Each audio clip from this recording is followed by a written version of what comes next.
Hello, everyone, and welcome to another episode of Black Girls Getting Their Shift Together. Oh, okay. This is a bonus episode, and in light of some viral videos that's been dropping, has been the catalyst of this talk today. So instead of talking about details about the viral, we're just going to talk about the subject at hand, which is spiritual bypassing. But for first, but first, before we do this, let's play this intro. This for the queens, sisters manifesting their dreams. Get your cream by any means and beam with self-esteem. Beauty supreme and Buddha walk so mean. The way you fit in them jeans, you eat your cornbread and greens.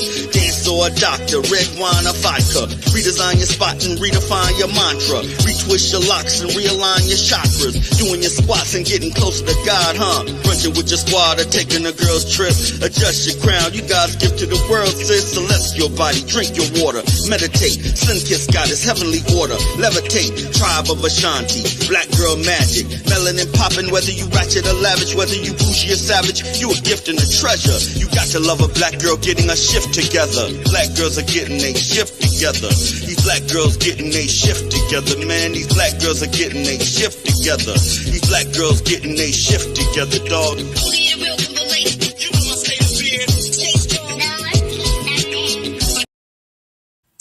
And we're back. Hello, everyone. Welcome to this beautiful episode with a beautiful guest that's coming on. We're going to talk about spiritual bypassing. And let me get her out of the waiting room, the green room. Hey. Hello, thank you. Thank you. I'm excited for this conversation. Yeah, me too.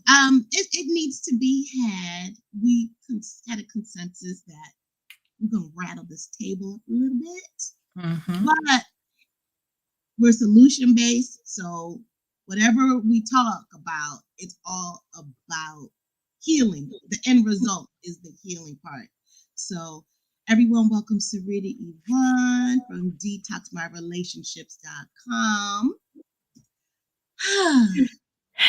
Yes, thank you once again. I am grateful that you have the courage and, of course, the wisdom to be able to have this very necessary, and I expect it to be an enlightening conversation, because when we talk about healing, we have to shine a spotlight on some of the ways or the shadows or the behaviors that we use in order to keep ourselves stuck or to unconsciously self-sabotage.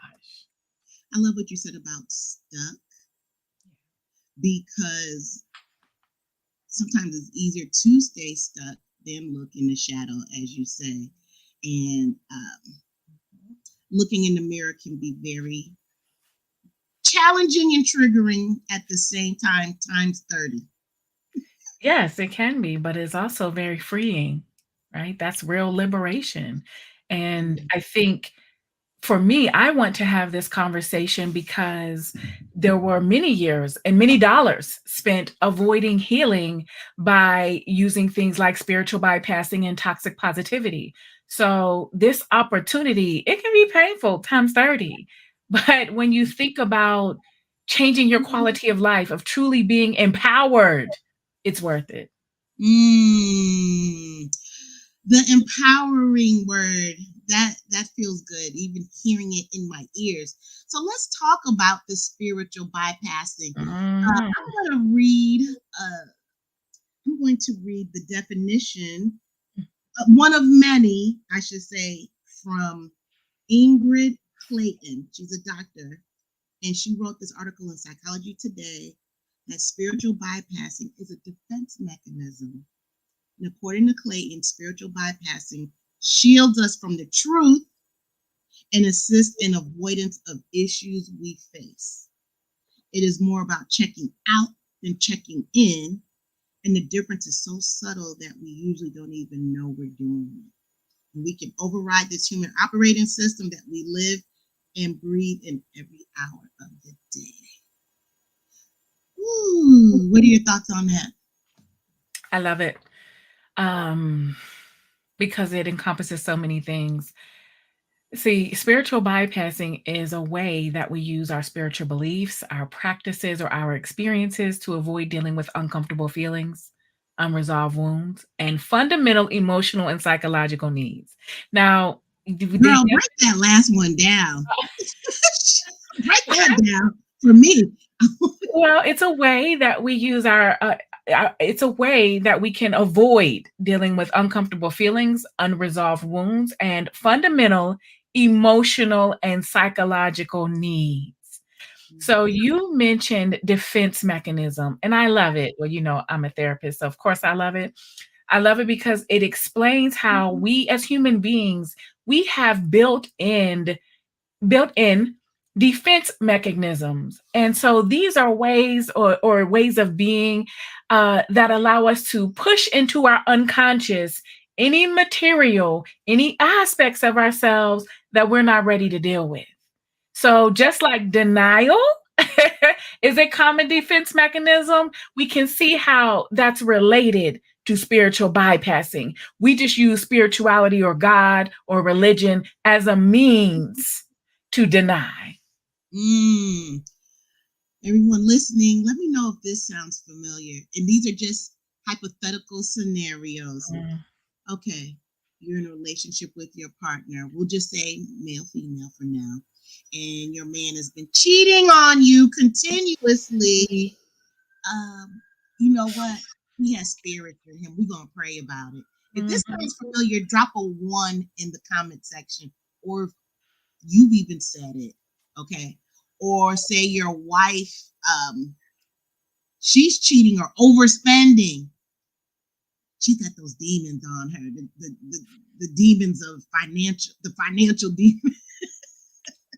I'm laughing because I've heard this growing up. It sounds different. There are different scenarios, but mhm, mhm. it's still in looking at it now, it's an excuse. So I agree. We can say, okay, let's just get real. Because you always say, just rip the band aid off. Literally, Hi, what is Sean. with Hi, the Tania. saying?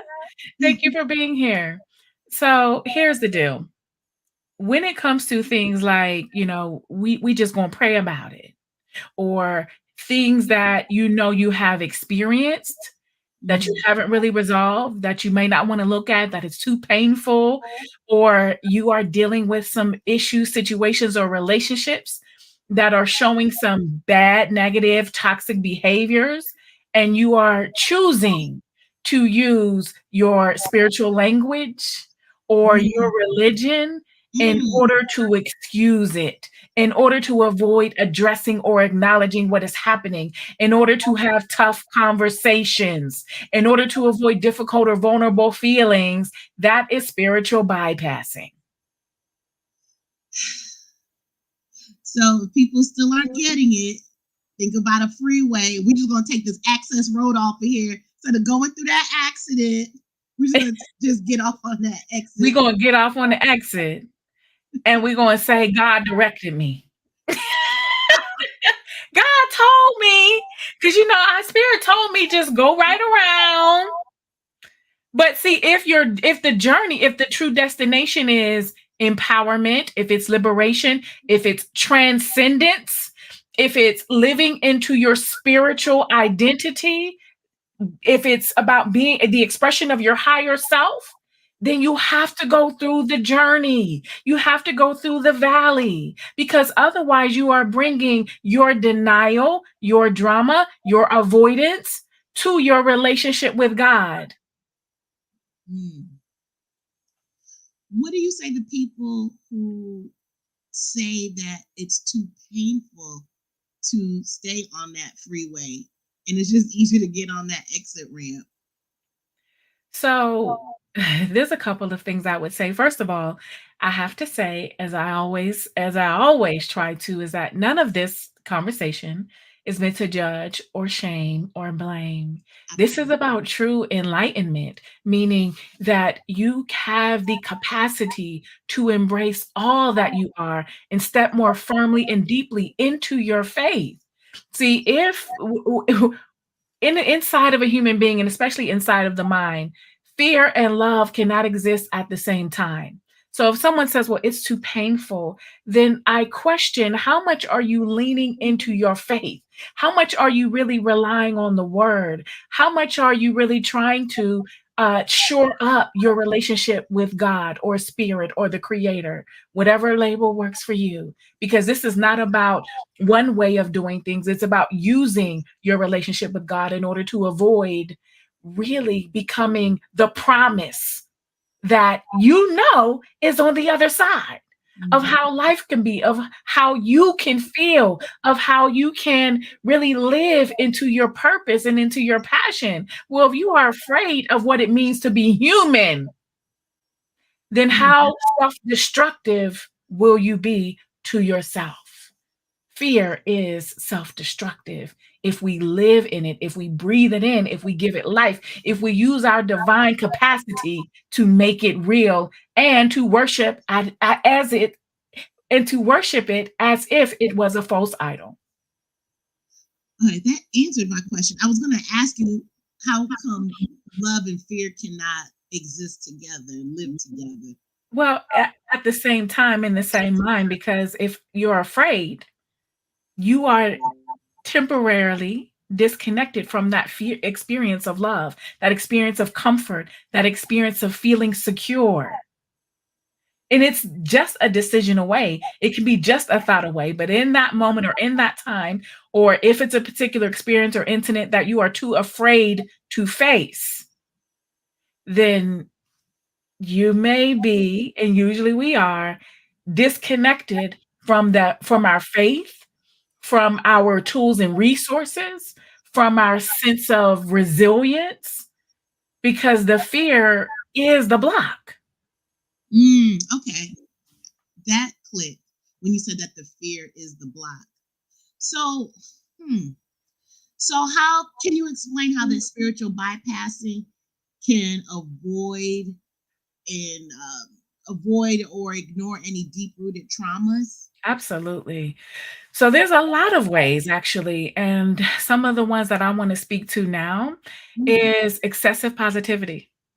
So if we insist on maintaining a positive outlook, even when we're faced with challenging situations, while it's generally like it's good to be optimistic, and it's good to be positive, but if we're using it to avoid our reality, if we're using that to avoid the ways or the feelings that are uncomfortable, then that can be a form of spiritual bypassing. If we're dismissing our negative emotions, that's denial. If we're using labels like low vibrational or unspiritual, or we are suppressing them, which I know I did. I tried to affirm my way to peace and wholeness and happiness, and it never works because we are working under some sense of denial or delusion. And let me talk about an overemphasis on detachment. See, and I know because I'm spiritual, okay?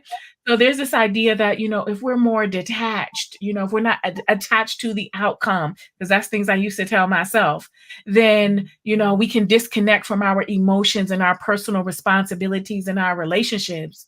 But we can use these concepts in a healthy way to foster the experience of impermanence or interdependence. So if we're focusing on detaching, we are attempting to create a false reality because you feel what you feel. And your feelings are valid even if they're not real. And every feeling that you have, there's information. It's an invitation to explore yourself more because there's so much more inside of you than what you can see with your physical eyes. And the Mm. journey is not just at what you can look at or what you can conjure up in your imagination, but it's about discovering all of the greatness and the beauty and the challenges and even the weaknesses or the shadow within yourself. So, If we can did you give an example? Oh, go ahead. Go ahead. Can you give an example how that would look in a relationship with the toxic positivity? Of course. So if we're avoiding negative feelings or conversations or challenging situations, and we're just trying to focus on the positive, that can show up in several ways. One, it could show up as abuse amnesia, where we're just focusing on the good times, focusing on the breadcrumbs, and ignoring the toxicity or the abuse. And this is can go into a whole nother conversation, because there's actually a brain, a chemical component that helps us to calm ourselves and to seek comfort and then to reach out for the abuser. So What, there's what, a excuse me, whole. Sarita, 1 second. I don't think YouTube likes that word. Which So one? the A word. Oh, I okay. didn't. I just thought about that. So No worries, no yeah, worries. Thank you. go. So in terms of um forgetting forgetting the painful experiences, Mhm. yeah, there's a whole experience that happens. So if we're using excessive positivity, we can Mhm. be focused on the qualities, really a lot of times, that we kind of make up about the other person, the potential that we're seeing in the other person, Girl, the and not potential. really seeing them as they are. Okay, so it makes sense because I do recall learning in class about when we're younger, if we have a parent who's emotionally unavailable or detached, how we focus on. So if it's a scale of 100%, that we focus on that 20% of them being available, however that looks, as opposed to ignoring that 80% of what a monster they could be. And I feel like that translates into relationships, just like you said about focusing on the breadcrumb. Oh, I just had an aha moment that parents can breadcrumb us too. They absolutely wouldn't necessarily call it breadcrumbing, but absolutely, that is what inconsistency in relationships is. So if a parent loves a child or gives a child attention or affection or rewards only when they fit into the role that the parent has prescribed for them, only when they're doing a certain thing. Yes, if the parent withdraws love and attention and affection, Mm, that can absolutely feel like breadcrumbing, which is why we will do the very thing, which is idealize our parents in order to maintain the bond, and we will focus on the positive. And that's mm. why so many people, when they meet me or they come into my class, they will say, I'm not, I didn't have any childhood trauma, and then proceed to tell me all of the ways they were emotionally abandoned or witnessed some kind of, I don't know, can I say violent? Painful act.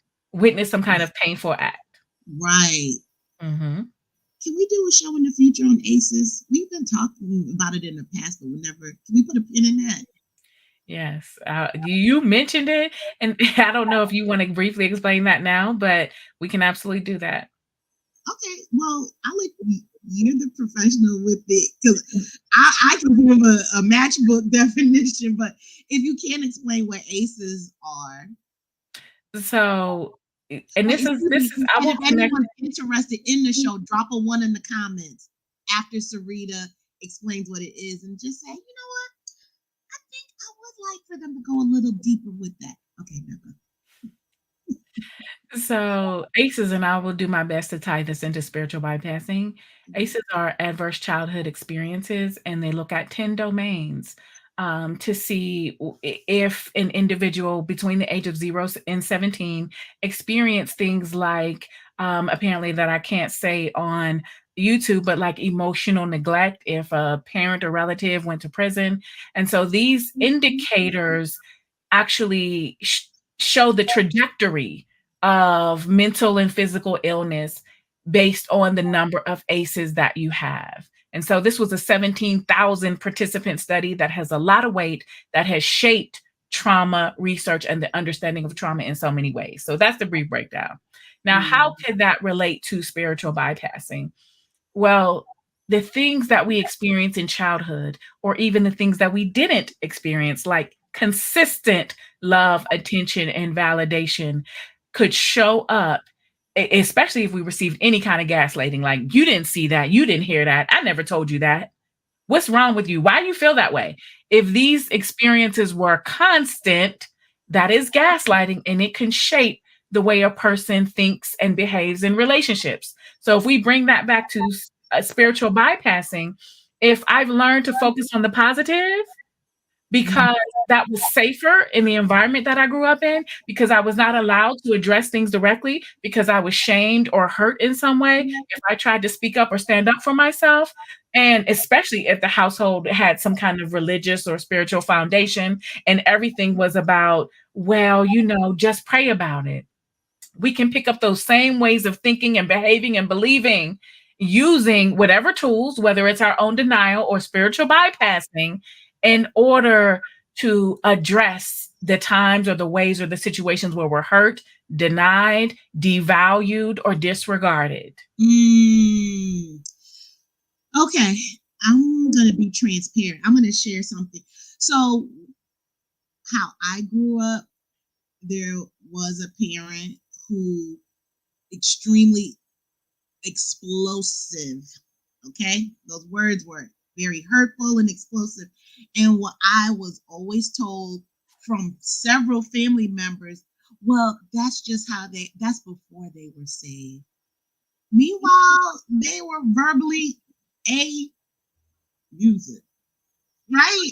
But they weren't in the word of God at the time. But in reality, it was verbal and emotional a And physical. and yes, and physical. But it is as if the slate was wiped clean once this parent accepted the Lord in their life and everything else has been expunged. Yeah, you can forgive, but the behavior continued. And see, that's a problem, because on one hand, making the change, making the commitment in terms of spiritual thought, that comes with practice. And there's a responsibility, because if we're spiritual bypassing, see, we can put on a mask in public, but the truth shows up. The authenticity shows up at home. So Mm. is what really being it are the tools, is the curriculum of the spiritual practice actually being practiced with the people who love you and the people who you are most intimate with. And if that is not the case, I think we have to take responsibility as Black people, Black culture, our culture in general, is people have to be held accountable, not just for their values, not just for the things that they espouse, but how we treat one another, especially our children. Absolutely. Jumping to forgiveness, let me say, is another aspect of spiritual bypassing. So What do skipping you over mean about that, that? jumping to forgiveness, because forgiveness is a powerful aspect in most spiritual paths. And it can also be used to avoid dealing with pain or trauma. So, for instance, if someone rushes to forgive a person who has hurt them without fully processing the pain, they might be bypassing their emotional healing process. They might be bypassing their own emotions. They Mm. might be bypassing how other people in the situation are actually being hurt. So not only am I denying my pain, I might be denying the child involved or the other person involved, which means that I'm participating in their pain, but I'm using spiritual bypass to do it. I didn't get that last part. If I am an adult in the scenario that you just gave, Right. and I'm saying that, oh, well, that the things that they have done or used to do to you or to anyone else, that was before they accepted the Lord. But this person is still continuing to hurt and betray and Mm. wreak havoc in certain areas of the family. The family members who knew, they're complicit. If I go with you and you commit a crime and I'm with you and I don't leave, I don't do nothing, I don't say nothing, we all getting booked. We all getting charged. Absolutely. Now that I get.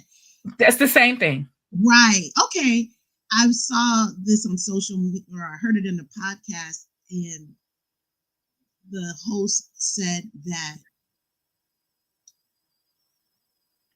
I gotta think of a way to say the A word, but So when people are being hurt, When people are being hurt, mhm. that they find solace in the complicit member's silence. And it took a minute for it to click. And then I said, oh, I get it. And you just explained it. Because anybody, if you know what's going on, but we stay quiet and we know what's going on, but you say nothing as if it just never happened. And it's almost like it just goes up in osmosis. It's gone. The behavior So happened. So usually people who experience something like that, meaning if I have experienced being invalidated as a child or ignored in some way or Mm, hurt in some way, and it was denied, whether directly or indirectly, the message that I receive is that I'm not important, is that I'm not valuable, I'm not worthy. And mm, so many of us, because of these messages that become our beliefs, that become our blueprint, we take that into relationships. And so if it's not dealt with, if we're bypassing, if we're ignoring, that becomes a part of how we love. So if I get into a relationship with someone and everyone is pretty much in denial about what's happening and I'm being hurt, the message is, oh, I must deserve this. Oh, this, it's not okay for me to speak up. Oh, if I do speak up, then I might be hurt or I might be abandoned.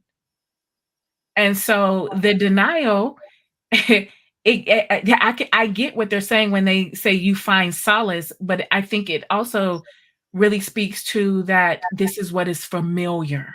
This ain't the first time I've mm, been denied. mm. Let me read this comment from Blind Guy, his wife, and their life. She said, we do not recognize that trauma is trauma. Bad was so normal back then. It still is just coded. Well, trauma wasn't a thing, especially for our parents. There was no such thing as trauma. It didn't exist. You know what I'm saying? The research was researching back then. Um, but also, see, the interesting thing about trauma, because now this is part of the challenge that we have with some elders, is now that we have a name for it, now that we have a description of behaviors or experiences that are traumatic, and we come to them and we say, hey, I was traumatized. The tendency will be to deny, avoid, shame in many cases because it's like, well, that's the way we was raised, and that's just how it was done. Well, You were you fed. kids these You had days, a house over your head. What's the problem? you were fed, you didn't miss a meal, the lights were on, which is just another way of bypassing, avoiding responsibility, not dealing with the conflict, not validating feelings. And a lot of elders don't know how to do it because their feelings were not validated. They were taught some of the very things that we are talking about right now, like pray about it, like, like, put it on the altar, let it go. Not put it on the altar. I haven't heard that in I haven't heard that in a long time. Yeah. And so and that just brings me to another Jesus. aspect of spiritual bypassing, which is the overuse of spiritual practices.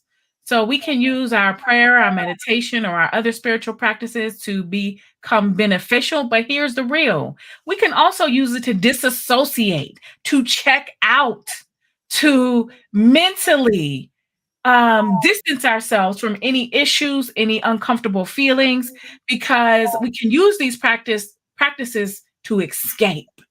And that is Mm. really the root of what we're talking about, how we are escaping ourselves, our truth, our reality, rather than confronting, rather than admitting, rather than taking responsibility or having difficult conversations or even cutting off relationships or ending relationships. And people will say, oh, it's because I love them. Oh, it's because I'm a good person. Oh, it's because I fight for my relationship.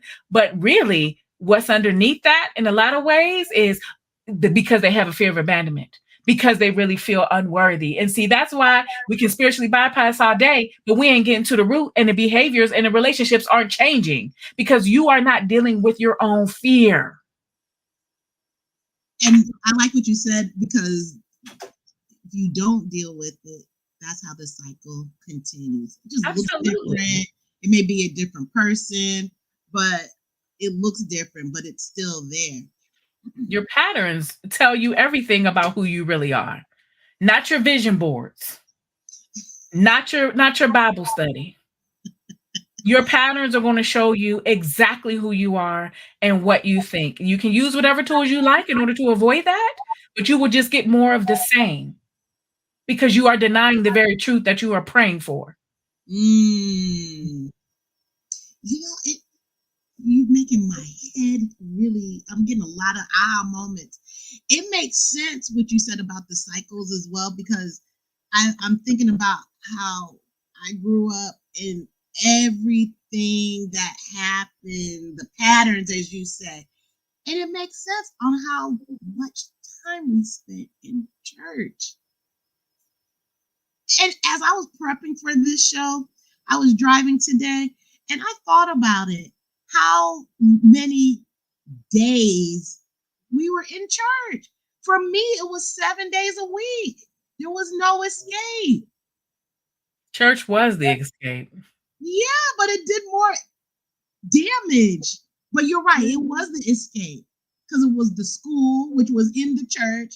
And that doesn't count the many times with Bible study, early church. Like, it was too much. It was too much.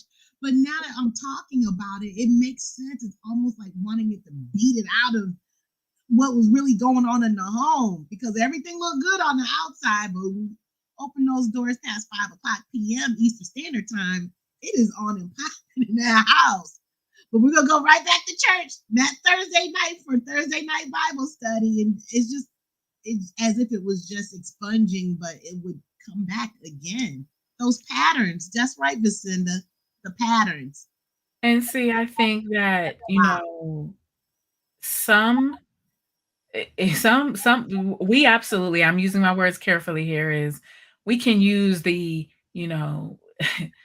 our activity of church or Bible study or whatever it may be in order to self-soothe. So maybe resolve some guilt or some challenges. Mm-hmm. But the truth is, we have to be honest, because if we are showing up one way in church, if we are focused on the image that we present in church or in Bible study, then that is an indication that there is some level of bypassing or denial going on.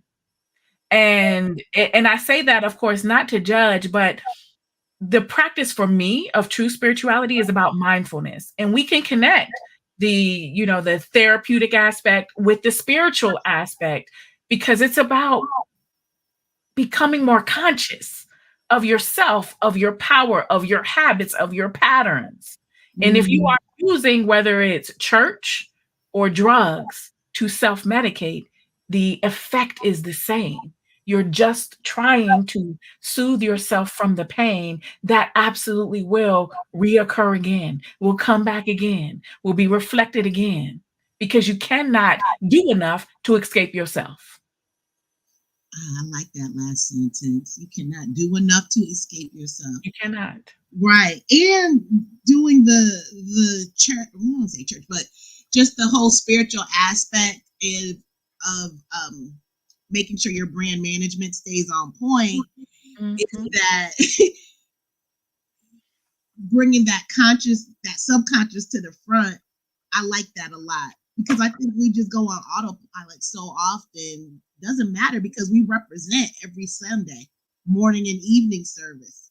And see, that is again the spiritual bypassing. Because if you're going on autopilot every day after church, every day, if you had church between 11 and 2, which Black church, you're probably there for 4 hours. But after that, if you're in autopilot, your programming is based in trauma. That autopilot is not based on your enlightenment and the fundamental principles that you are going to learn if you're not actually practicing the principles in real life, in real time, when you need it most, with people who you really love. Right, right. Hmm. If anyone has any questions, please drop them in the chat. Respectfully, Yes, questions. I would welcome this discussion, because too many of us bring our perfectionism to our spirituality, and then we impose that on other people, and it is shaming. It Mm. is judgmental, and it is painful How did because we this? are teaching people that it is not okay to be human and be flawed as humans Mm. when we focus on perfectionism versus humanity.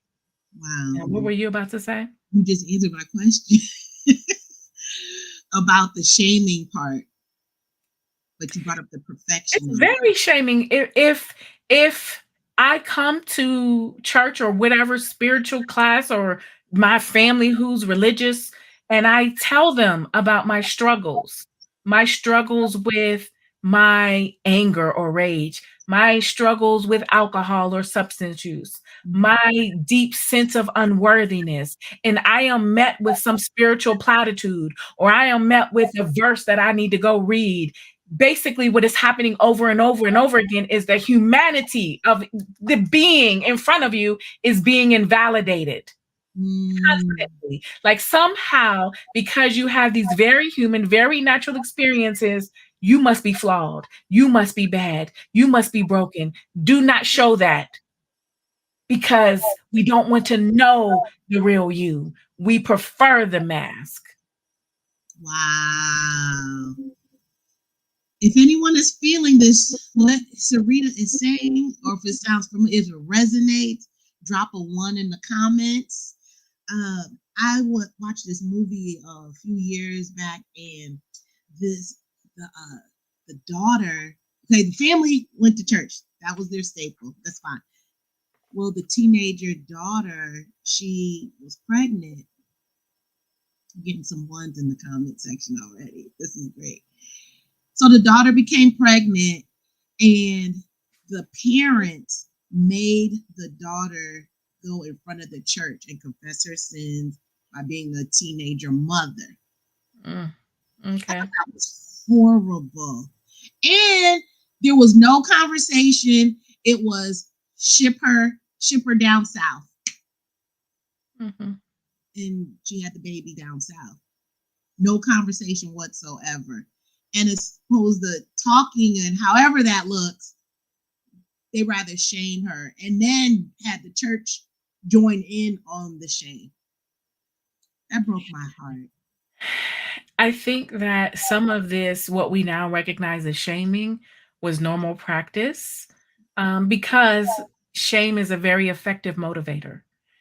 And now it doesn't necessarily create positive outcomes long term, but when you shame someone or you ostracizing a human being, saying you can't belong here, that is extremely painful because it's a primal need for human beings to connect. Mm-hmm. When it comes to shame, there's this experience that in some spiritual circles, in some churches, in some religions, that has a standard of how you are supposed to present and how you're supposed to be. But what happens is this doesn't make people actually perfect. It just makes them better at hiding who they really are. What do you mean by hiding? Makes them better at hiding. Really? So when we hear when there's breaking news of a pastor doing XYZ fill in the blank Right. with people in situations and other women that he shouldn't be doing, Mm-hmm. makes me hide my real flaws. It makes me hide my mental illness. It makes me hide my sexual addiction because I know that I will be judged in Understand. many cases before I actually receive real help. Mm. And in some cases, just simply empathy. Wow. Ooh. And these are some of the things I think is important I want to talk about, and I know it's it's going to piss some people off. But again, this is not to shame anyone or any practice, but this is to understand really human needs and the power that we have Mm-hmm. and giving ourselves and everyone else grace and truly being more honest and authentic to truly practice the words and model your life not out of the God you think people want you to see, but the true God that you say you worship. The true God that you says gives you everlasting life and unconditional love and forgiveness and peace and comfort. The call here is to be that, not to pretend as if you are that. Mm. Back to the brand management and the It's mask. perfectionism. Brand management is perfectionism. And that is the opposite of what it means to really be humble and practice and embrace your humanity. That is the opposite. Mm. We have a question. Let's see. My question for the sister bringing this sermon is, what tools or practices can I add to my daily life to get relief from past labels slash feelings of broken, bad, not good enough? I'm thinking that's good enough. Not enough, excuse me. That is, first, I want to acknowledge you and to validate you and to give you empathy for for your vulnerability and for your honesty. Because if we had more spaces where we could tell the truth, almost all human beings would say, "Yeah, I know a little something about feeling bad. Yeah, I felt broken. Yeah, sometimes I feel unworthy. A lot of times I feel like an imposter." And so these feelings are very normal to a human being that has lived a human life. And so the practice is some of the things that I can suggest is be open to seek professional help. Doesn't mean you have to abandon your spirituality or spiritual practice. So that help can come in the form of a therapist or a coach or a counselor. For women, it can means you can join the relationship detox. It means that you can have a support group not just to learn the word, but the support a support group that's actually practicing the word, meaning really allowing people to be human and to get support in their real human struggles. Start Mhm. slow. And we have to be intentional about practicing self compassion. So, giving ourselves the space to make mistakes and to struggle. Because let me tell you something, I don't think people say this enough. Learning is struggling. Anything you've Oh, ever yes. learned, you had to struggle with it. You had to practice it. You had to learn from your mistakes and try again. This is how we learn to walk. This is how we learn to talk. This is how we learn to drive. This is how we learn math. It's how we learn to speak. There's nothing that we've learned that we didn't have some sort or form of struggle with. Now, this does not mean that you need to struggle. It means Right. that there is a learning process to your evolution and transformation. And so be kind with yourself because the truth is that the parts of you that feel unworthy, these are just voices from the past. It's not true and it's not real. But if you spiritual bypass, if you ignore and avoid, you can't recognize that the things that have been controlling your life is actually nothing. Mm. You must be compassionate. You must be gentle because you are simply learning as a child. And some of us who believe in God, you're learning as a child of God. I like that. Yeah, just Actually, I take love small that. steps. Take small steps and practice mindfulness. And mindfulness means that you can practice being aware and really becoming curious about these feelings of being bad or broken.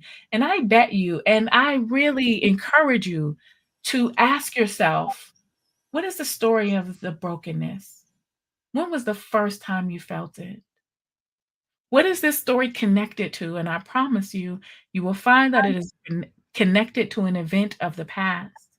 And that experience is just being triggered over and over again in the present. It's not real. But you won't know that unless you're willing to commit to a relationship with yourself. Mm. I can definitely. Oh, go ahead. What were you about to say? I hope that helps. Go ahead. Yeah, I hope so too. And I love that when you said about honoring her question slash honoring her transparency, especially for Black women. I just love because I believe we do hold a lot of masks talking to each other, And just for her to be just that open to ask that question on the social media platform, that's huge. That's huge. And I love it. That gives me the warm fuzzies. Well, that is the power of authenticity. It Yeah. gives other people permission to do the same. It does something when human beings when we feel like we're not alone. It gives us hope. It changes everything. And this is why the spiritual bypassing is depleting us. It's separating us. It's harming us. Because when Mm, we can show up as authentically as we are as human beings on this life journey, then we really create space for real healing simply by allowing people to be more authentically who they are. mm. Are there any long term consequences from this spiritual bypassing and neglecting our true selves? Girl, listen, are there long term consequences? Well, are there long term consequences for denial? Absolutely. Unhappiness, struggle, strife, feeling like an imposter. Because a lot of times we feel like, oh, I feel broken or I feel unworthy. And we will make up stories or try to avoid. But the truth is, we feel so many of us are struggling with a sense of abandonment and unworthiness because we've abandoned ourselves. So, you know, long term consequences, you want a pattern of failed relationships? You want to go through life being invisible and unseen? Do you want to sacrifice your purpose and your worthiness and your joy? Mhm. Like, there's a lot of you when you think about the consequences simply existing. That's the best way I can put it. Another term I can use is that continuing pattern of struggle love. Yeah, yeah. That's and wear it as a badge of we've been through so much, and he finally put a ring on it after 58 years of him cheating and 26 babies later. But I know. I know what you're getting at. Okay, But the and I want to leave it right there. I won't go. I mean, you can put anybody in that slot. That's not just No, it's true. It's true because in our communities, a lot of Black women are taught that your value is based on how much you can endure, what I know. and Why we can is change that. that? Well, for generations, that's what we did was endure. That's what you had. You know what I'm saying? As we live, as we getting on with living or getting on with dying, like that was the option. Endure because there was so much to endure throughout our history. But Mm, now we have the freedom to choose. Denial, and let me be very clear. I talk about denial a lot. And here's the thing, denial has served us very well a for generations protector. because denial has helped us to survive the most brutal and inhumane treatment that I don't even need to put into words. Mm, The opportunity here is that now we get to learn how to live, how yes. to love. Because the truth be told, you said, what is the consequences of spiritual of bypassing or denial? The reality is we can talk about what other people are doing and struggle love, but the reality is that you are sacrificing the self-love, the guaranteed love, the unconditional love of the creator of God or spiritual Buddha, whoever it is for you, that is your right. So you're ultimately sacrificing everything that you work hard or you say you believe in when it comes to your spiritual practice. Mm, And if you are bypassing, you are not showing up as a healthy partner. You're not showing up completely, fully authentic and vulnerable. You're not being intimate and you will struggle with intimacy because you have on a mask. You got a mask on when you go to God, you got a mask on when you with your lover, you got a mask on when you with your kid. That damn. is what denial is. Damn. And this viral video that's going around, that's one thing she did say. She knew of everything that was going on, ooh, but was in denial. And that hit me because I've been that person. Just the denial of it. Because if I admitted whatever the situation was, I was gonna have to address it. That's it. That's why a lot of it. But this goes back to the very question you had earlier about like ACEs, about your parents. Can your parents breadcrumb you? So many of us practice denial very well because Yes. we were groomed. We were taught. This is what we saw. This is what we knew. This is how, previous generations and maybe family members or parents dealt with difficult things. So denial is very normal for many of us. But we'll be so quick to judge a woman, especially when she is practicing that very survival skill in her relationships, because that is what she knows. You see, we will judge and we will shame, which is why people will continue to hide and suffer in silence because they know they will be judged. Do you see? It still connects back to everything that we just talked about. It sure does. All right, let's shift a little bit. I'm going to read some examples of spiritual bypass, okay? And a lot of it you already said. This comes from a website, Sahara Rose. Let's see, avoiding reality and what's happening in the world. Denial, you just said. Deflecting any conversations that make you feel uncomfortable or doesn't fit your spiritual ideals. What are your thoughts on that? Avoidance. Okay. So, go ahead. No, you finish.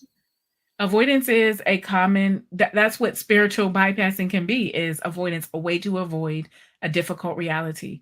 And maybe, you might not have skills to deal with, but the reality is you can get those skills. You can get support. You can learn how to have set boundaries and have difficult discussions.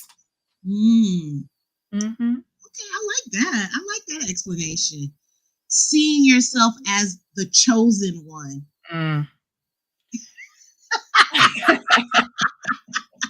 Wait, I'm laughing because Black women, we can talk to each other by head nod. Yeah. Yeah. What did that mean? Well,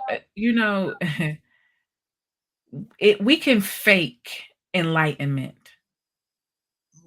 Now, see, this is the real deal.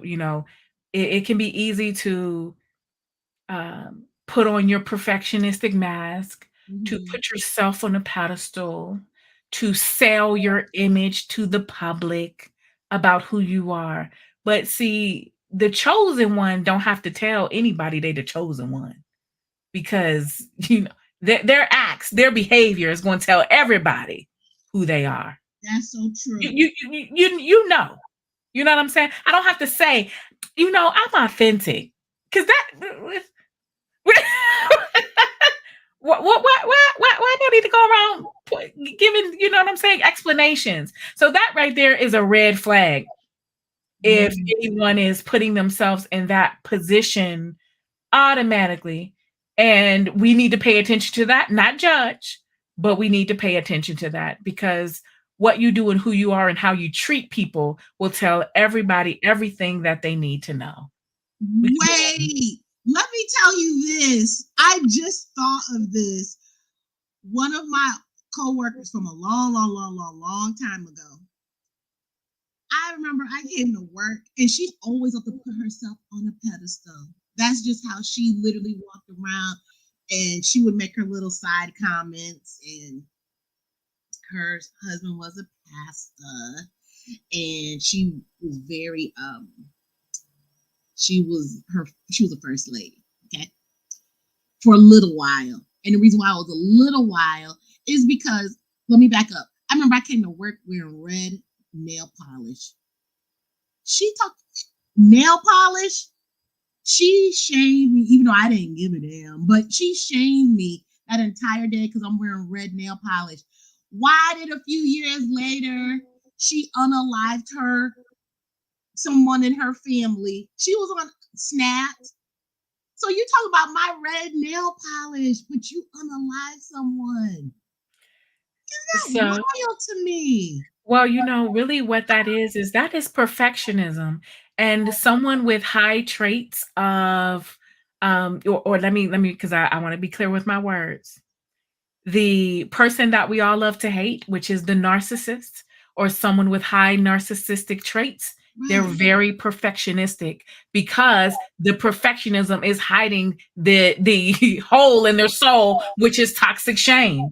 And so the perfectionist will attempt to point out things in everybody else, to judge people, to shame people, because that gives them a hit of superiority because their whole identity is a facade. Mm-hmm. So they will use anything in They will. order to advance their agenda because they are addicted to esteem, because Oh. they cannot generate the esteem from the self because they are completely disconnected and in denial. Go ahead, next point. All right. And Love Rye, I see your question. Well, as soon as I get through this list, I will read it, okay? All right, next one. Pretending to be happy when you're not. I believe that goes back to that toxic positivity you It were does. talking about. Yes. Pretending everything is, oh Lord. Pretending everything is all love and light when it's not. Yes, same thing we just talked about. Mm-hmm. Which is denial, which is avoidance of difficult emotions. Yeah, and that is the opposite of emotional honesty, which most spiritual practices do really, kind of suggest that's part of the program. Emotional But go ahead. honesty. I never heard of that term. So, an authentic spiritual practice involves being honest about your emotional experiences rather than using spirituality to bypass unpleasant emotions, and really allowing your spiritual practice to be a space where you can acknowledge and explore these feelings. So your spiritual practice is supposed to be a tool for you to explore who you are and what you feel and your internal world, because you have a whole world going on inside of you. You are a reflection of Hmm. the universe. And so you got to do some Dora the exploring and create some space for honesty. And so that's what the spiritual practice is supposed to be about. Reading. You are crazy. I like look at your face. I'm serious though. But why did I see your daughter's face just now? Based on the way your eyes narrow. Wow. That was Mhm. I wild. mean it Okay. too. This one I absolutely love. Using the term empath to make yourself a victim and blame other people for how you feel. So, are y'all ready for this? Take a breath, because we're not judging. This is a safe space because we healing for real. Okay. And so you calling yourself an empath, I think this is a very common one right now when a lot of us are really codependent. Yeah. And so when it comes to, I'm an empath and you're absorbing people's feelings, it means you have no emotional boundaries. It means that you are enmeshed. So many of us are empathic. We have empathic skills because we have unresolved trauma. Because of what we experienced growing up, we know how to pick up on people's subtle mood changes, the voice changes. We know how to pick up on their needs without them saying anything. We recognize their needs and wants before they recognize it. And we call ourselves empaths. And some of us are empathic, but many of us have honed these skills as a means to survive. And their Mm, challenge with that is if we have unresolved trauma, the way that we approach relationships is usually needing to be needed, is usually coming from a place of a martyr, which is I sacrifice and I give everything. But in reality, we are unconsciously complicit in our own dysfunction, our own pain, our own repetition of painful experiences, and ultimately being re traumatized. mm, yes, because I've heard that term I'm gonna do it. You can put in the blank whatever it is. I don't want to block my blessings. Okay, they do say that, but do you realize denial is blocking your blessings? That's the block. Your block is the denial. You wonder why you ain't getting that what you want on your vision board because you've denied. And you might be so empathic and so good, but really, and a broken empath, and I don't even like using that word, but I've heard it on the internet. Hmm. Someone who is empathic because of the root of trauma, we're doing all the giving and the sacrificing because we have a hidden motivation in order to be loved, in order to be guaranteed validation and worthiness. So you talking about blocking your blessing. Well, if you are seeking this love, this relationship that is supposed to give you everything that your relationship with God is supposed to be giving you, and you talking about blocking your blessing, you're the block. Oh, damn. Moving forward. Okay. Thinking you're super spiritual because you've done a. I don't know about this one. Thinking you're super spiritual because you've done a bunch of psychedelics. I'm Oh, done. okay. Well, that is a thing. That ain't a thing with most black people because first of all, we can't afford all that. We not. You want me to spend my money to do what? I don't know what these drugs gonna do. Listen. I done seen some things on TV and people and that devil and the exorcist. No, see, a lot of black people is not with that, but there is a group of people who are with it. The reality is that some of us can think we're super spiritual, and I was one of those people because I was doing all of the spiritual practices. Yeah, I did plenty and spent lots of money because there's money associated with these things. To be more spiritual. No, I did not think I was Neo. I did not think I was the one. But I thought that if I just, was able to be positive enough, if I was just able to release this negativity, then Mhm. I could have everything that I wanted in my life. Eh, But those things didn't address the unworthiness, though. Those Right. things didn't address the ways that I was feeling unlovable. The roots. The root. All right. Hmm. Next. Looking outside of your. I love this. Looking outside yourself with astrology instead of making your own decisions. I, Oh, yeah, go we ahead. both about to jump on that one. May I go first? Yeah, absolutely. I had a conversation with someone. You know who it is, someone from the past, and they told me that the reason why they act the way they do. You know what? Maybe I'm. This is not their sign. I'm just throwing out a sign. What is it? I'll say Sagittarius. I don't know. Well, I'm just a Sagittarius. That's why.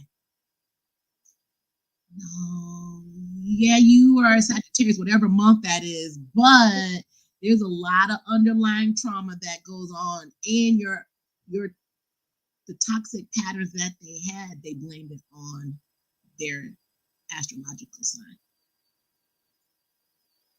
Your face says so. I mean, because I don't even need to say. Human beings are amazing because we have this divine power of perception. Yeah. See that that your power of perception can change your reality. And as human beings, we get to change our reality the way that we wanted to see it. We cause more damage, we cause more issues, but we do have that power. And to think that, well, your birth sign, because of the month or time that you were born, gives you a free pass to have toxic behavior or to be self-destructive is just another form of denial. Go ahead and read the next one. 'Cause that's all I got to say on that. Okay, let's see. Looking for a sign rather than taking ownership that you create your reality. Mm. I hear so much, and I never really said it because I'm gonna be honest.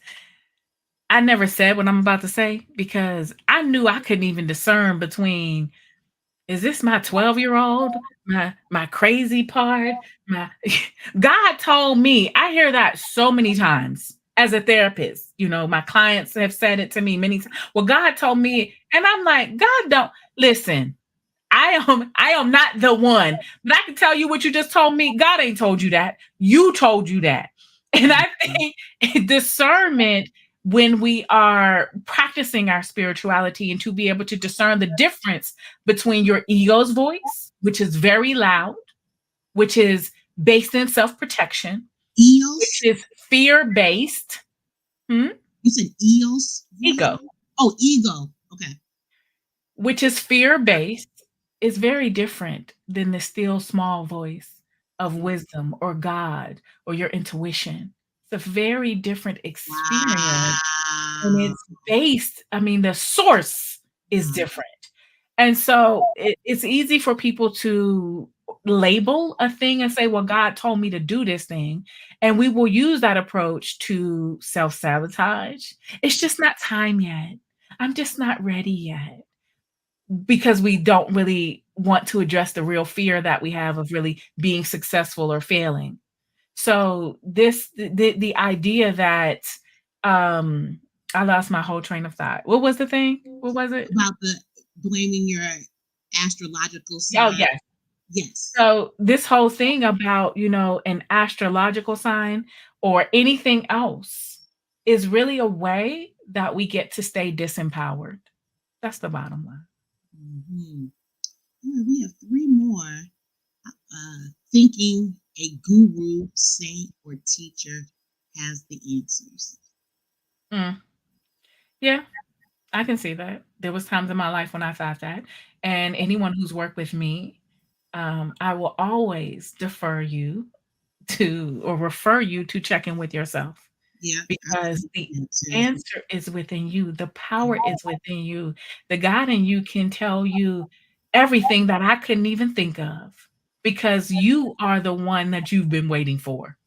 And so Mhm. your voice, your wisdom is everything that you need in order to heal and really thrive. Mhm. The answers are always within. We have two more. I'll save the best one for last. Pointing fingers at someone else rather than taking responsibility. Well, Victimhood. that's absolutely just another way to practice denial and avoidance. Um, and really also, the drama triangle and to remain a victim. Being or staying in a victim position can feel it's amazing because it's powerful, but it also keeps us disempowered.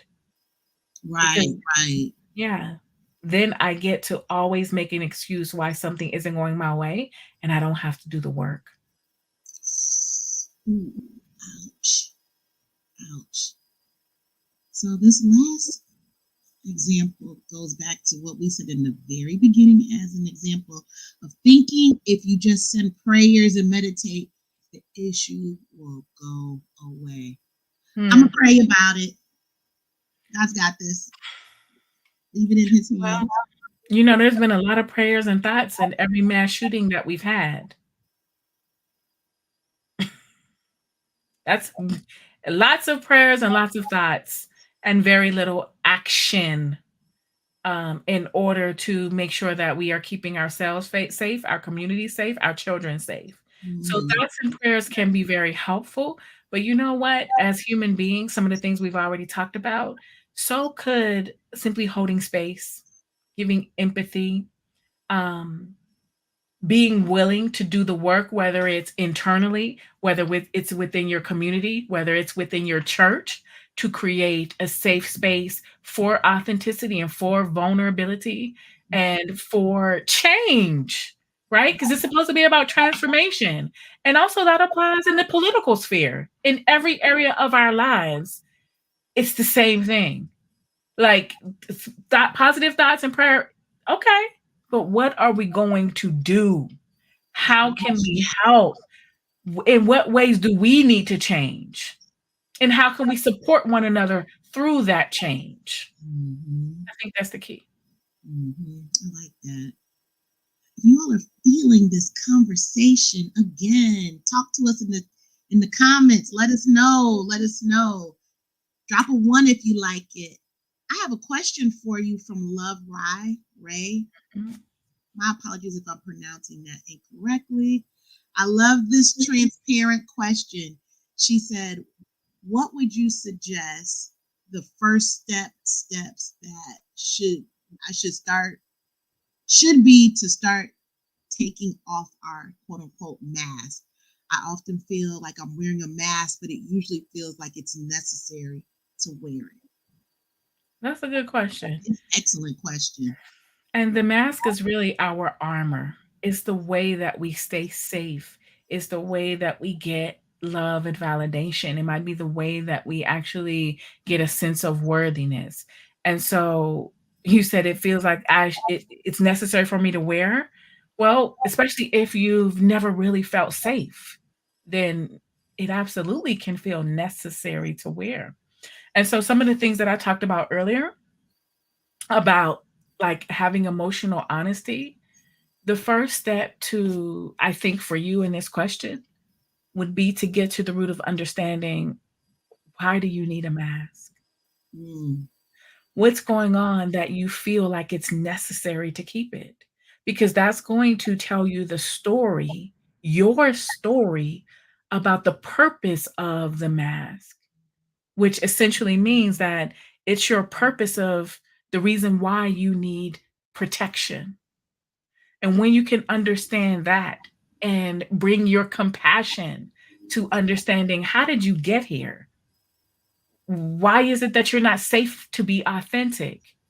Then you can really start honoring yourself, your experiences, practicing that emotional honesty, bringing compassion to your story, creating safe spaces, whether it's relationships with people who that are actually safe because they have proved themselves to be safe and authentic. And so joining communities, which I talked about earlier, support groups, because once you're inside of a community, we heal in community. And as I mentioned earlier, when we are around people who understand our experiences, who they're dealing with some of the same things we're dealing with, then that creates a safety to feel seen and to be heard. Does this make sense? that's some good stuff. That's some good stuff. Can you? I'm trying to drop your link. Can you drop that in the chat? Yes, and if you're not already, I encourage you to join my group, because if you want to take off the mask, that's what we specialize in, honey. Join the relationship detox. Uh, Yes. because She's if in a we new were hurt in relationships, then we can heal in relationships. And that's it, right? Mhm. Is creating that safe space. Sean, do you want to say something more? I see your comment. I've lost my identity in my marriage. I didn't know if you had a question that you wanted me to answer. So if you do, Sean, make sure put it in the chat, please. So while we wait on Sean, if she's going to respond, Love said yes. What you just said makes a whole lot of sense, and she said thank you.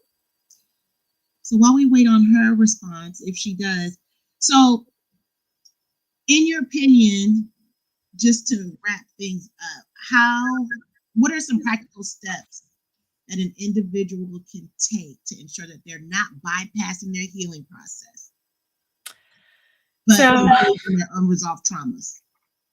so pretty much all the things that I just talked about, Mhm. whether it's a support group and really avoiding quick fixes, because healing, everyone says healing is a journey. It's not a quick fix.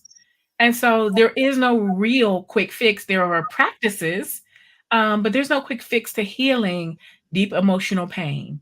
And validate your trauma, validate your pain. Because when you experience pain or trauma, your feelings, that's one of the reasons why we avoid and we use things like spiritual bypassing to avoid our feelings. Because what is coming up is all of the unprocessed, unresolved feelings related to the trauma. So we will spend our whole lives avoiding the reality of the pain that we've experienced by the things that happen to us. So Mhm. when you can acknowledge yourself and allow yourself to feel seen, heard, understood, and respected, you confirm your experience that you are significant and you are worthy of attention. A lot of times, the attention that we really need is ourselves.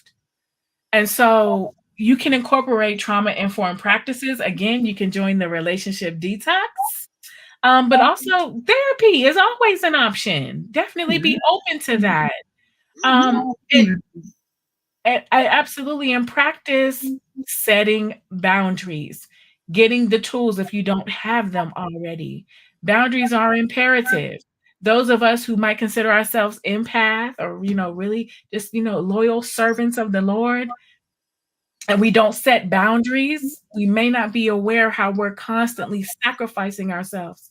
And it is the reason why we have high stress levels and our health issues and our relationships are unstable. And we never feel like people pour into us because we don't pour into ourselves. So Wow. self-care, boundaries, journaling, mindfulness practices, support groups, and the emotional honesty is going to be powerful and really it's the root of healing, I think, when it comes to trauma. Hmm. I welcome everyone to check out the links that have been dropped in the chat. It is my Instagram page. You can follow me as well as Sarita's Instagram page. Just click right on it and make sure we're going to talk about the relationship, the detox my relationship. But I do have wow, now they're coming in with the question. But let me scroll up. Sean had a statement. She said two things: that she's lost her own identity in the marriage and she needs help in breaking a trauma bond with my narcissistic spouse. That's a loaded question. That is very. And so the reality is that without knowing the specifics of your Yeah. situation, everything that you're going through is that, you really have to do the work if you're still in the relationship. When we're in a relationship, we have to, if we're wanting to end it, you have to set a plan. You have to have literally a safety plan. I don't know if there's children involved, if this person, you said trauma bond, so if this person has narcissistic traits, all of that has to be taken into consideration. And there has to be a plan made if that's what you want to do to leave the relationship. And so ending a trauma bond, oh, if you're not in it anymore, then the work is all on you. Because you said, well, ending the trauma bond. So technically the trauma bond is over if you're not in the relationship. So that means that you have to heal. And healing is everything that I just talked about. It is you reclaiming and recovering yourself, and it's about you rebuilding your relationship with yourself, and I know you're already doing that. I know that you are. So continue to take care of yourself and to be honest with what you feel, validate your feelings, and know that your feelings are real, but they may not always be true. Mm-hmm. We're often feeling feelings related to the past. So sending you love. Go ahead, Urs. All right. Blind guy and his wife said, this is a full list of resources to heal. Thank you. Absolutely. And Love said, I agree. Growing up in the church, oftentimes we're taught indirectly that boundaries equate to selfishness. Yes. Love, I agree with you. That resonates. I grew up in a household like that. And yeah. And I accepted that as well because I didn't know any better. Mm-hmm. It showed up in my relationships. It And did. it's important to understand where you learned it and where it came from, because in knowing that, as you are setting boundaries, as you are making changes, if you find that a part of you feels guilty, you know the source. And you know that even if you do struggle with some guilt, that you have the power to advocate for yourself, that it is your natural, perfect right to set boundaries, Mhm. to know where you end and another person begins. And so that is the practice and the affirmation of reclaiming yourself and reconnecting to your soul. That's beautiful. I love what you said about where your boundaries, where the boundaries, where there's that fissure mark, because oftentimes they're it's porous and it just leaks into each other, and then it's blurred. Oh, Sean said, "Okay, it's so hard," and thank you. Well, a lot of people say healing is hard, but you know what? So is being in a trauma bond in a toxic relationship with a narcissist. Healing ain't that hard. Healing is free. You already done been through the hard parts. You've survived the hardest part. And now you get to take care of yourself. So you can do it. Like I said, you're already doing it. We're rooting for you. We're rooting for you. Most of us have gone through it or are going through it. So let's talk about detox my relationships. Yes, thank you. So, for those of you who are interested, who are really ready to heal and to do the work for real, if you are tired of simply existing, if you struggle with setting boundaries, if you want to have healthy relationships and break the cycle of narcissistic abuse, then you need to sign up for the relationship detox. Because the reality is that nothing will change in your life unless you change. Mm, You have the power to change everything with the right tools, the right guide, which is me, and really a sisterhood that is extremely loving and supportive. So we're doing the work and we're doing it for real, and we are creating a new legacy because we are all about breaking these generational curses. So yes. reach out to me if you have any questions about it. It's pretty simple, straightforward, and I would love to see you in class. First, I Um, can tell you how great it is. it is. It's definitely a loving atmosphere. The support is amazing. I had a breakthrough. What was it? Tuesday evening. And what I love about it is that I can be transparent. My classmates can be transparent and nobody's judging, because we may not have the exact same experience, but it's definitely similar. The end results are the same. That's the bottom line. The end results are the same. So we are a lot more alike than we realize, because we do not enter the chat, so to speak, with our mask on. They're gone. And Absolutely. Sarita won't allow. No, She no. sees right through it. So it's almost, why come with it when you know it's, yeah, just come as you are. That's the thing. Come as you are, as your authentic self. And it's a lot of growing and healing. Mhm. We're tired of just trying to survive. I'm trying to tell It's you. tiring. It's tiring. It's exhausting. And I really don't feel that we're put on this earth to just survive. And I'm survival mode is too much. And my body can't handle it anymore. Look at this gray hair. My body girl, can't handle it. we glistening over here. Oh my God.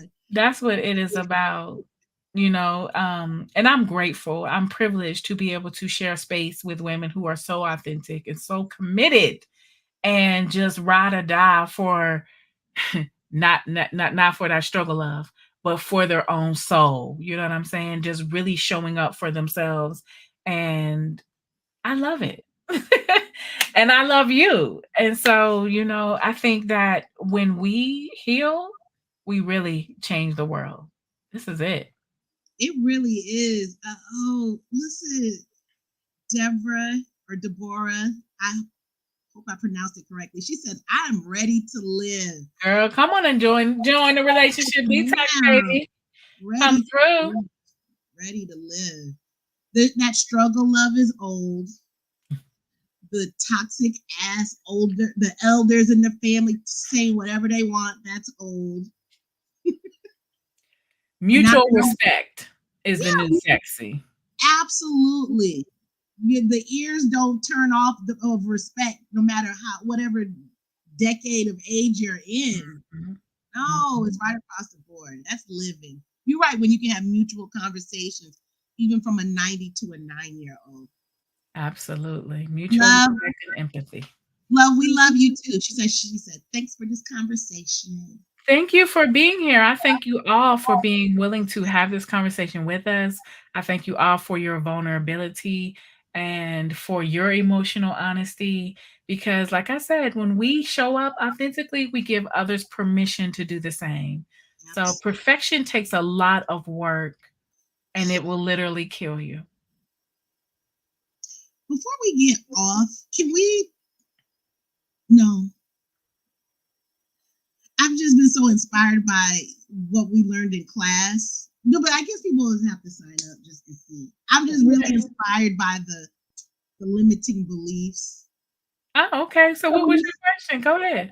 Well, if you could give a snippet of that, just a snippet, it's inspiring because I don't think we realize how many limiting beliefs that we have because it becomes so natural in our conversations. And then Very, when we start bringing this back chatter to the front, very true. Very that's when you realize, wow, this is a very long list of but how we can talk to ourselves. So, anyways, when you talked about the perfectionism, that's what made me think. So, you know what? Thank you for bringing that up. So, for everyone listening, what Ursula is actually referring to is I started a challenge, a 30-day challenge for my community, for our community, to identify the limiting beliefs, the irrational beliefs that are holding us back. And so, every time I do anything or talk about beliefs, people are always so surprised at the number of negative core beliefs that they have about themselves and their life that with this challenge, I've made a request that we post every single day, that we practice, first identify one of the biggest beliefs that is holding us back, and really go at it every single day, affirming your truth, invalidating that belief, bringing your reality to light, and focusing on your worth. So, just to give you some examples, some of the ways that trauma can impact us, why we end up doing things like the spiritual bypassing is because we have beliefs and they sound a little bit like this. You believe that the abuse was your fault. You feel like you are unworthy of love. You Mm, can't trust your own judgments. These are all beliefs. Now you might think like, oh, these are thoughts that I've had. No, this is your core programming. This is your operating system. And this is why your relationships are what they are, because this is how you see yourself, and your relationships are a reflection of how you see yourself. This is why we got to do the work. If you believe that you deserve to be treated poorly, that you must please others to be loved, that if you are not successful, regardless of your achievements, if you think you got to suppress your feelings or you are unworthy of respect, these are all beliefs. And one of the biggest ones is if you believe that you are inherently bad. So many people talk about imposter syndrome, but a lot of times this comes from a belief from which you may have heard or experienced, or the messages that you receive from the way that people spoke to you as a child. That becomes a part of your programming. And so I want to end with these last three: that you must be perfect to be valued. Mm. You are responsible for other people's happiness or your abuser's happiness. And you must tolerate abuse to be loved. And one of the big ones is your needs are not important or you are insignificant. woo! So these are the beliefs that we are working in our community on completely eradicating, because if we're using things like spiritual bypassing or denial or food or sex or anything else in order to avoid the truth within us, not only are you doing a disservice to yourself, you absolutely are bringing that mask to your relationship with God. And we're changing that. So sign up, come through. Come through, come through. If there are any topics you'd like to be discussed, drop it in the chat, or you can DM me or Sarita and just let us know. Let us know. And please make sure and subscribe to the channel. You just click that little corner box on the right hand side Well, just click the bell button. That way you They hear all what know how to subscribe. I say. They know, but do it. Do it. Make sure and click the bell button so anytime I drop an episode, or you never know, you'll probably see Sarita's beautiful face again dropping. You'll see me again. Okay, good. So that's all I have. Any parting? Well, you said a lot. I mean, I was going to ask any parting words. We'll end on you. Well, again, I just want to thank you for your platform, for the work that you do, for the community, for your sisters, for Black folks. And I want to acknowledge you because you're just an amazing human being. And you give so much of yourself, so much love. And I am so grateful to know you.